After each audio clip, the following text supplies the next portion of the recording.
This is our 52nd lesson on biblical hermeneutics. I'll be writing some more notes on it to add to this. But the notes you have will pretty much fill it out. It may be another 2 or 3 lessons that I'll add to it. I'm working on 1 or 2 more. So, but we should finish it sometime this year. And then I'm going to start putting this, collapsing it into a book, like I did the logic book. All right, so I don't know if they're any good or not, but we'll just do that anyhow. Okay. Any questions about last week's lesson? We're looking at a figure of speech called prolepsis, and it's frequently used in the Bible. It's quite frequent. I hadn't heard it discussed until I studied this about 30 or 40 years ago. But I ran into it, and I realized they didn't mention it when I was studying literature in high school, in college and high school. Grammar and composition is what I took in college mostly, but it was mostly grammar and composition. I think that's what it was. Atheists have misunderstood this figure of speech and falsely claim that the inspired writers make factual errors as a result of not realizing that it would have this figure of speech. False religions claim that scriptures are inerrant, and we do have a number of people that claim to be Christians that will tell you the Bible has errors in it. I don't know how they can draw that conclusion, even think about being Christians. If the Bible has errors in it, it's not from God, and we shouldn't be worried about following it. But if it's inerrant, which it is, then it becomes our standard of living and standard for how we think, speak, and act and conduct ourselves. And so, but a false religion claiming that scripture are also misunderstood this figure of speech. Now then, let's use Merriam-Webster or Webster's dictionary. It's something in the nature of an anticipation. That's what it is. And rhetoric is a figure by which a thing is represented as already done, though in reality it is to follow the consequence of the action which is described. A figure by which objections are anticipated, so we might anticipate objections to things. I'm convinced that God gave us information that would anticipate objections by atheists and skeptics and agnostics in his great wisdom, and give us the tools to combat the errors that might foist upon us.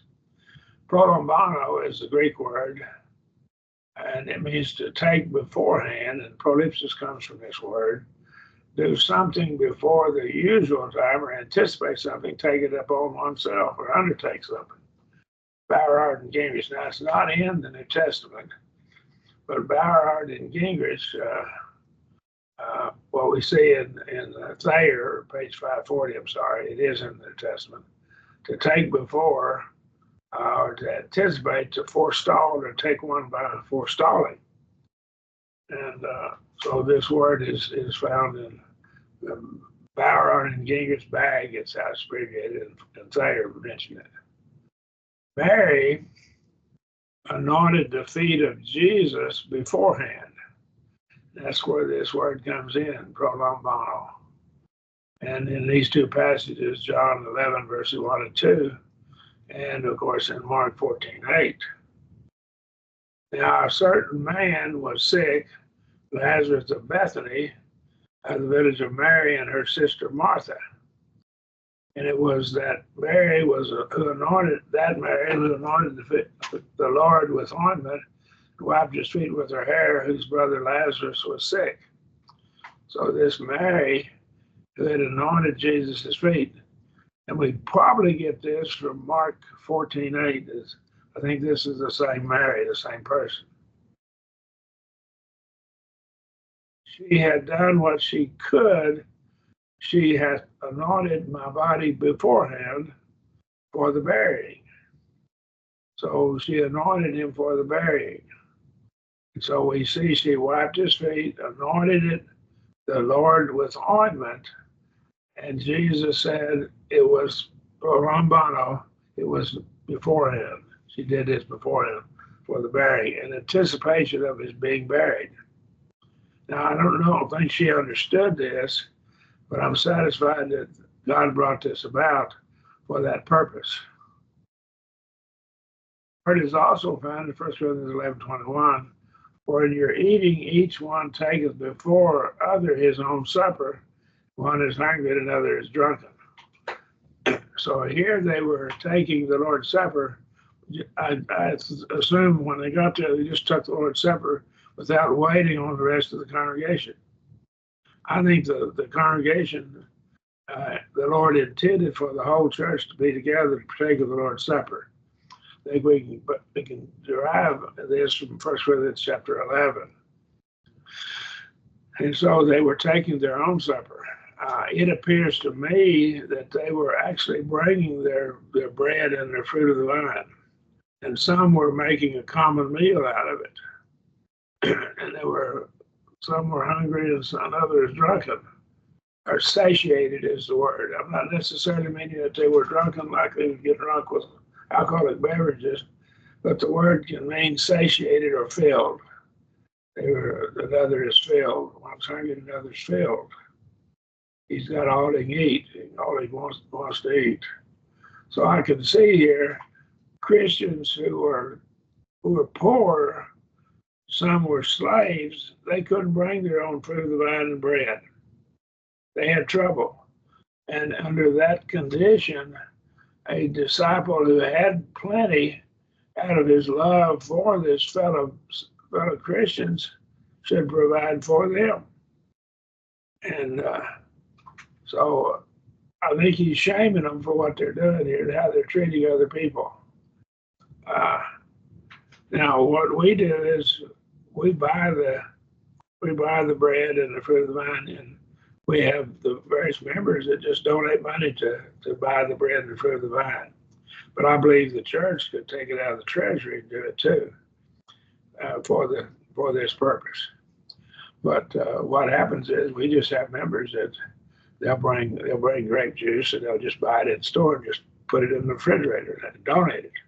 They don't even it doesn't even go through the contribution most of the time. Now the unleavened bread, we do buy that, but our fruit of the vine, various women will just buy a bottle of it, put it in the refrigerator. And sometimes we'll have a couple of bottles in there, but then the women will just watch it, and they usually just bring it. And these women don't ask the church to pay them; they just donate it. So, but this is how we work at Barnes, where I preach, where I work, where I'm a member. Any questions? Oh, found in Galatians 6:1, brethren, even if a man be overtaken in any trespass. So he's overtaken in it. It's beforehand. He's been overtaken in this before. He's been received or taken before in any trespass. You are spiritual, restore such a one. In the spirit of gentleness, looking to the steadfast, shall also be tempted. So this word is found here. And again, we have this word, this Greek word, this verb. It's a verb. Now, God is timeless. We see this in 2 Peter 3 and verse 8. Forget not this one thing, beloved, that one day is with the Lord as 1,000 years, and 1,000 years as one day. So time has no meaning with God. I'm convinced that time began when God created the universe. So that God is not a creature at all, he is deity. And he created time. And so my view of things. And therefore, he is not subject to time in any way, shape, form, or fashion. Okay? And so time has no meaning with God. For 1,000 years in thy sight are but as yesterday when it is past, and as a watch in the night. And I know this is figurative language, but God is a timeless being. Prophecies about their nature often contain prolepsis. And this is the point we're going to make here. God is, first of all, timeless. And so when he speaks, he can speak of the present, past, or future as if it's already happened. is able to speak of the future as if it had already occurred. Weingreen or Weingreen, I think that's probably a German name. The W gets a B, so pronunciation, Weingreen. In Hebrew thinking, an action is regarded as being either completed or incompleted. And I talk about the Hebrew verbs. Hebrew, therefore, knows of no past, present, or future tenses. And you got to get this straight in your mind. Hebrew doesn't have past, present, and future tenses like we have in English. What does it have then? It has instead a perfect and an imperfect. It only has two tenses, perfect tense and imperfect, which in the context lend themselves to a variety of shades of meaning. And they have to go into the context to determine what they're talking about. But it only has two tenses in the Hebrew. Doesn't have but two genders, masculine and feminine. Doesn't have a neuter gender. It has three numbers, singular and plural, and dual has a dual number. The old classical Greek had a dual number, but it lost it before the Koine, before the New Testament Greek came along. Any questions?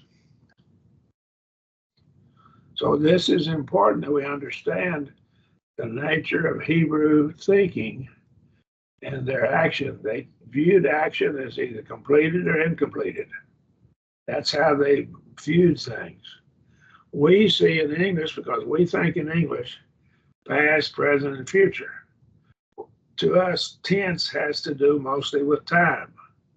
But in the Greek language, tense has mostly to do with kind of action. And with the Hebrew, they don't know past, present, and future. They just know perfect tense and imperfect. And so that's their two tenses. And so they don't see things the same way we do. We have to be careful. We don't try to force upon them an English interpretation that they should think the way we think. They didn't. Prophecies which contain prolepsis. Now let's look at some. Places are often named before they had the name given by the Bible writer, because the writer either wrote after the fact or employed prolepsis. Other facts were spoken of as having taken place before they happened. Remember, the Hebrew didn't have past, present, and future. Keep that in mind.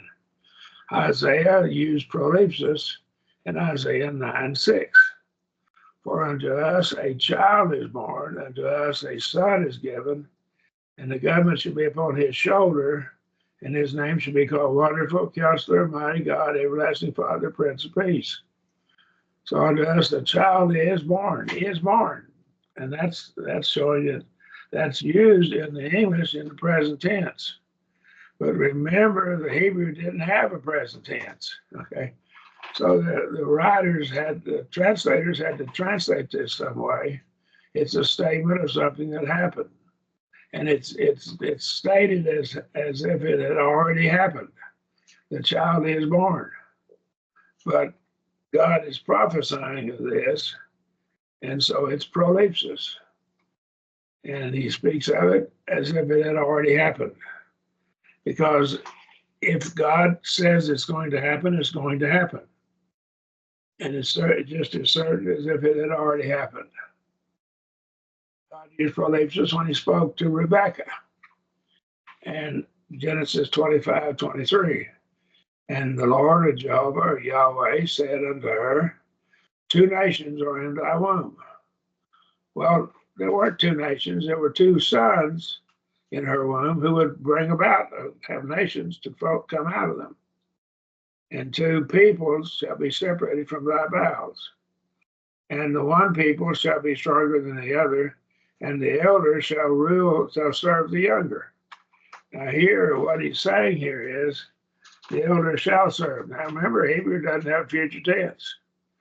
And so the verb is interpreted that way because that's what's going to happen. God says the elder shall serve the younger. Now we just have to put it in English because it doesn't make sense to us and to have either imperfect tense or perfect tense. That's all they had in Hebrew. It did have participles and some participles. And so the participle could give us some aid there. So two nations, but there weren't two nations in the womb. There were two sons of whom two nations would come forth. And again, this is prophecy. God knows the future, and he can speak of the future as if it has already happened, because he is God, he is timeless. Are there questions or comments? In Isaiah 53:1, who hath believed our message, and whom hath the arm of the Lord or Jehovah been revealed? For he grew up before him as a tender plant, and as a root out of a dry ground. He hath no form nor comeliness. When we see him, there is no beauty that we should desire him. He was despised and rejected of men, man of sorrows and acquainted with grief. And as one from whom men hide their face, he was despised, and we esteemed him not. Now, I know this is just the first three verses, but this is spoken in the English, it's in past tense. And as if it's already happened, because it's a prophecy. God prophesied through the Isaiah the prophet. And it's written in the past tense, which again, remember the Hebrew didn't have past tense. So it has to be interpreted. Translators had to draw that conclusion. He's stating this as happening. And so God says it's happening, or it happens, and it has happened, or it could be perfect tense. I'd have to go back and look at the tenses, but it really doesn't matter to me, because the translators drew that conclusion. I believe the translation is accurate in English, but the Hebrew didn't have that past tense. God just stated something as a fact. In the future, it's going to happen, and God will bring it about, because it's prophecy. Because an omniscient, omnipotent, and omnichronos, existing in all time frames, I believe, the nature of God, all wise, all knowing, all powerful, God can bring it about as he sees fit. Surely he hath borne our griefs and carried our sorrows, yet we didn't esteem him smitten, stricken, smitten of God, and afflicted. But he was wounded for our sin. This talk about Jesus, prophecy of Jesus, of course.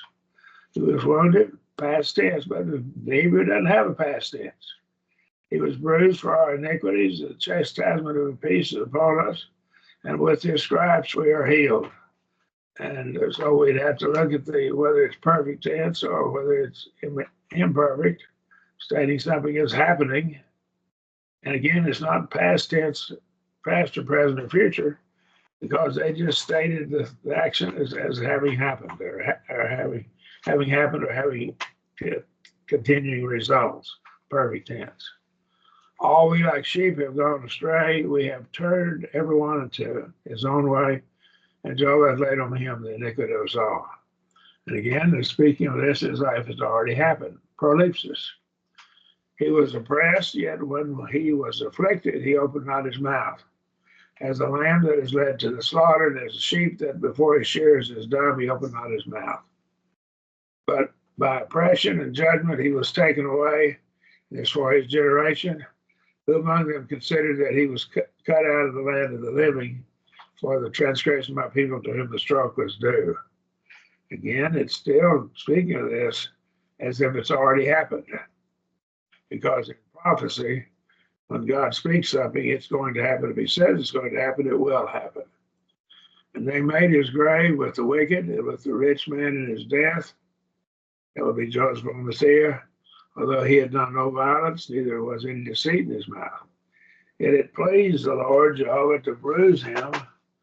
He hath put him to grief when thou shalt make his soul an offering for sin, his life an offering for sin. He shall see his seed, he shall prolong his days, and the pleasure of Jehovah shall prosper in his hand. It's going to prosper in his hand. Verse 11, he shall see the travail of his soul, and shall be satisfied.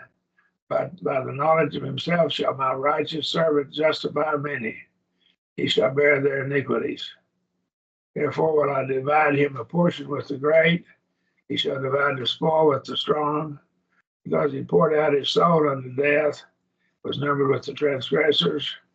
Yet he bare the sin of many, and he made intercession for the transgressors. We could have about 4 or 5 or 6 sermons on these 12 verses very easily. These are fulfilled over and over in the New Testament prophecy. This is the suffering Messiah. And of course, it's spoken of, we shall see, future tense. Therefore, will I divide, future tense. And that's all future tense in English. But back up a little bit, they made his grave, that's past tense. See, he shifts back and forth, the English translation does, and I think it's probably pretty good. It's the best we could do with what the Hebrew does. Hebrew is a simple language. We have more subtleties in our English language, and the Greek has even more subtleties in its structure. Are there questions? All 12 verses here that we've loaded here, I believe are holy prolipsis. In Daniel 7:13, I saw in the night visions, and behold, there came with the clouds of heaven one like unto the Son of Man. He came even to the Ancient of Days, and they brought him near before him. He's seeing this in a vision, what's going to happen in the future. And of course, he speaks of it as something that's happening in the future. Remember, the Hebrew doesn't have future tense. And there was given him dominion and glory and a kingdom that all the peoples, nations, and languages should serve him. Now, I'll stop right there. That's speaking of future. That's just a prophecy. And it's not a problem if you understand that God can speak of the future as if it's already happened in a prophetic sense. And so it gave him there was given him dominion and glory and a kingdom, and that all the peoples, nations, and languages should serve him.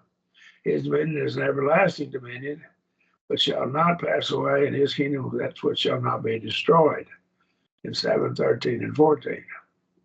One of the languages that is used for the peoples that serve him is English. And I've known brethren in Ghana, I've known brethren in Russia, and I know some brethren that are in other countries. And I know some brethren that are in India and speak other languages besides English. And brethren, I think, Chris, you've been in Romania, haven't you? You've known brethren that spoke Romanian. Yes, absolutely. These are some of the languages that are the languages that would serve him. And it's just prophecy of what would happen in the future. And I don't see why the atheists can even have can sleep at night coming up with an argument that this is contradictory. I don't understand this. He just doesn't understand prolipsis, doesn't understand the Bible in denoting God as speaking of something as if it's already happened with prolipsis. Okay. Bethel is named. Now, this is one that gets a little harder, and this is one of the ones they really lean on.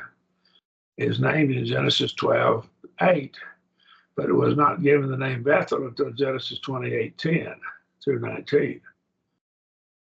So let's read it, and I think we can get it.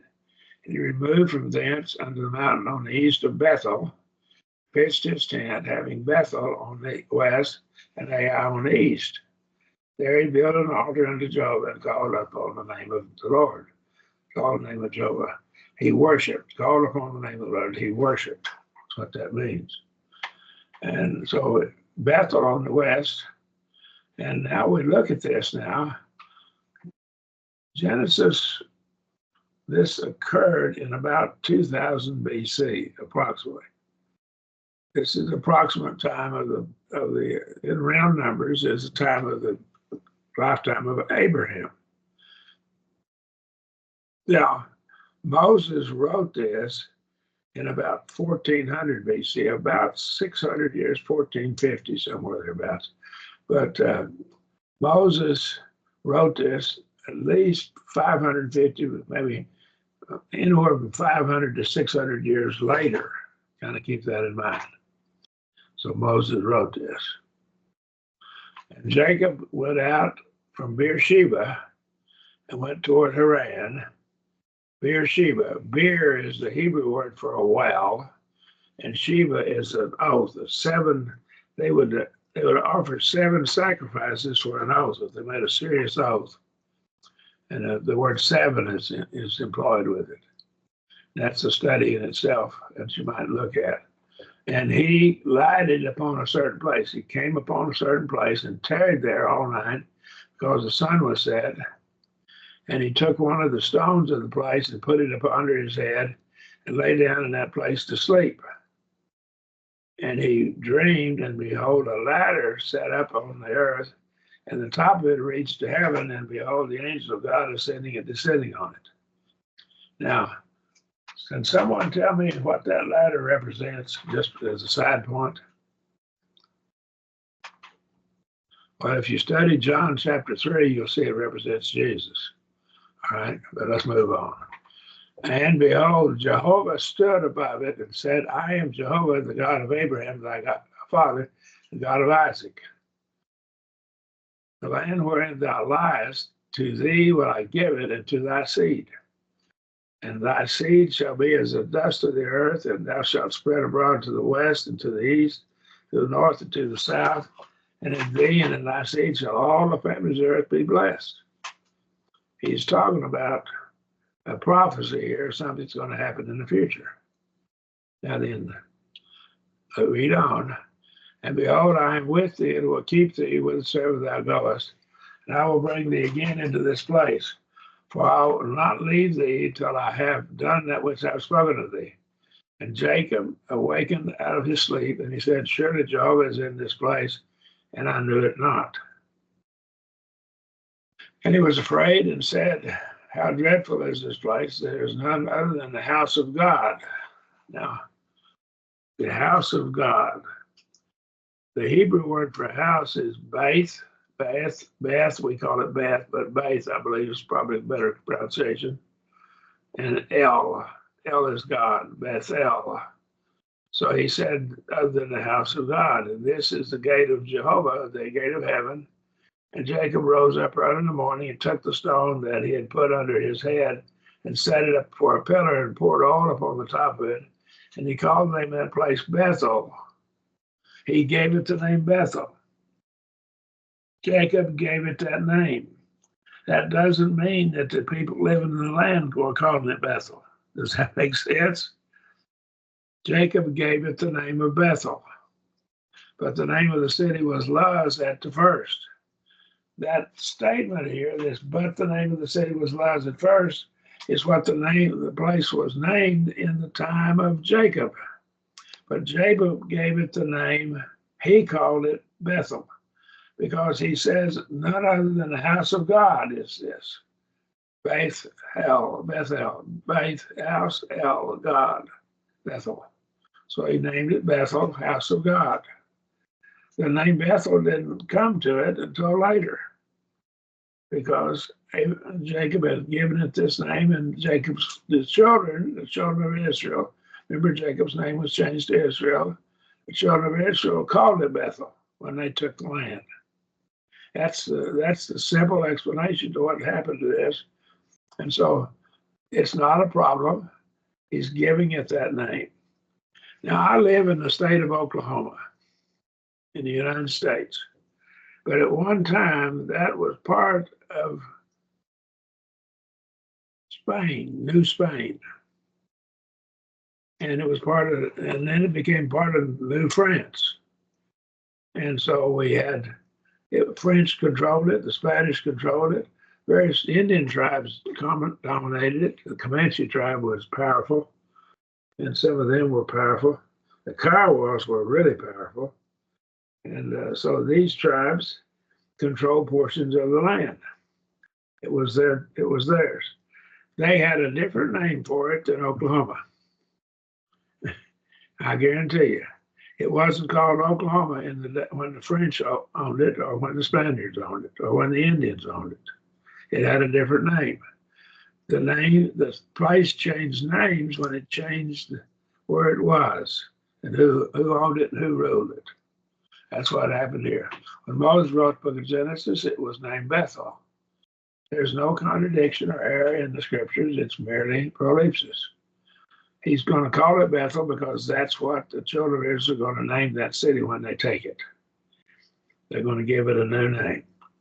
I could write about the state of Oklahoma and say Oklahoma was ruled by, and it was controlled by the French. In the United States, it was most of it was part of the Louisiana Purchase.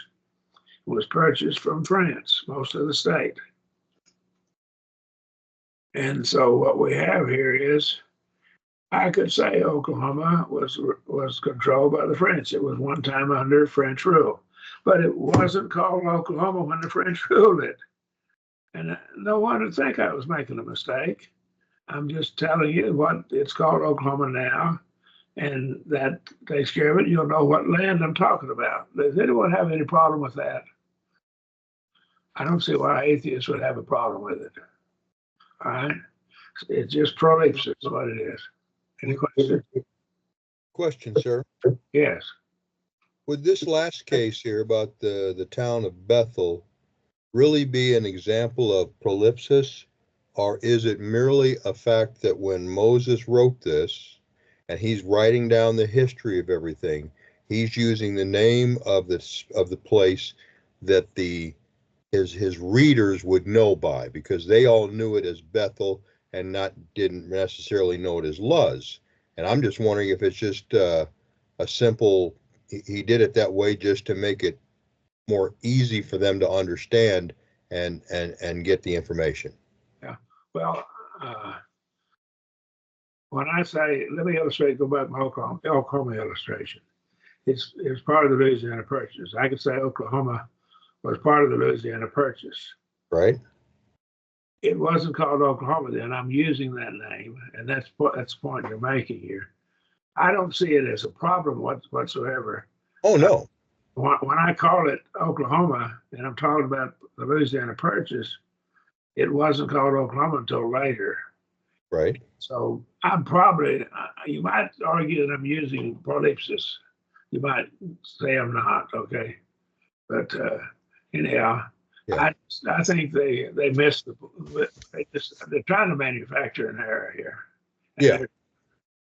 No, I get what you're saying, and the examples you had from Isaiah and the previous ones were certainly extremely clear as to what prolepsis is. But even with this one here, the atheists just don't have a leg to stand on with that argument. It might not be prolepsis. It might just be stating like you're saying here. Yeah. Either way, though. But Bethel is house of God. Beth is house. Bethel, Bethsaida. There's several towns called with Beth in the name of them in the New Testament. House of Figs and the house of this, the house of that. They had names. And so Bethel is house of God. And so it was called Luz at the first. I think it was called Luz, probably called Luz when the children of Israel came into the land of Canaan, and they took it over, and they said, well, Jacob named it Bethel, so we're going to call it Bethel now. The Russians, when they took over, when the Bolsheviks took over Russia, they renamed St. Petersburg as Leningrad. Okay? Mm-hmm. And then after the fall of the Soviet Union and the breakup of the Soviet Union, they renamed it back to Leningrad. Not from Leningrad, they renamed it St. Petersburg. Did you know that? They renamed the city. It took Lenin's name off it. Isn't that interesting? So it's been called Leningrad. It's been called St. Petersburg twice. St. Petersburg, and then it's from Peter the Great. I think it was from Peter the Great, probably. And it's changed its name. And so the name has been changed. Any questions there? All right. We're just about through here. I don't believe there's a contradiction or error in any of these scriptures. It's either prolepsis or maybe just an outright statement. he's renamed it and telling them what the name is now. And of course, he did write it about 1400 BC, approximately, rounded numbers. And it happened probably about 1900 BC. We're taking Jacob into account here, at the time of Jacob. So it's about 500 years apart, somewhere thereabouts. 500 years time difference. Okay. Prolipsis is a figure by which a thing is represented as already done, though in reality is to fall as a consequence of the action which is described. Prophecies fit into this category most of the time. That's where it's important that we understand prolipsis. Many of your prophecies, I wouldn't say most, I don't know the most, but I say probably a large portion of your prophecies contain some form of prolipsis. That's just the nature of prophecies. God, who knows the future, can speak with prolipsis through prophecies. Even human writers use prolipsis when they write historical materials. In my illustration of Oklahoma, the state where I live, it was part of the Louisiana Purchase. And I can say Oklahoma in 1500. I grew up in the western part of Oklahoma, and they found archaeological evidence out there about 40 miles from where I grew up, where Spaniard armor was found in some of the soil buried. And so it appears that there were some Spaniards killed when they were attacked by Indians. But anyhow, they found some armor in the soil out there at a place around Carter, Oklahoma, which is probably about 40 miles as the crow flies from where I grew up. About that'd be 45 or so, maybe 50 miles if you drive by car. But the Spaniards came through, and I remember they had a write-up about it. They came through Oklahoma in the 1500s. Well, it wasn't Oklahoma in the 1500s. And nobody charged the writer of that article about the article that was written about it with an error, for crying out loud. Everybody knew he was talking about in the 1500s. The Spaniards came through there. Coronado came through, seeking the 12 cities, the city of Cibola, I think 12 cities of Cibola. Anyhow, he thought there was going to be gold, lots of gold. And he didn't find it. Of course, he didn't find the gold. But nobody charged the writer that wrote about the finding of that armor. And some of the evidence the Spaniards had been there. Nobody charged him with making an error when he called and said that they were in western Oklahoma about the date, but the dates, 1500 some odd, or whatever the date was. Now, why didn't they charge him with error? Well, they understood it. I think rational people can understand the Bible's treating it the same way. It should treat it the same way they did him. And he didn't make any mistakes. He was right. He just used prolipsis. Any questions? Anybody? All right.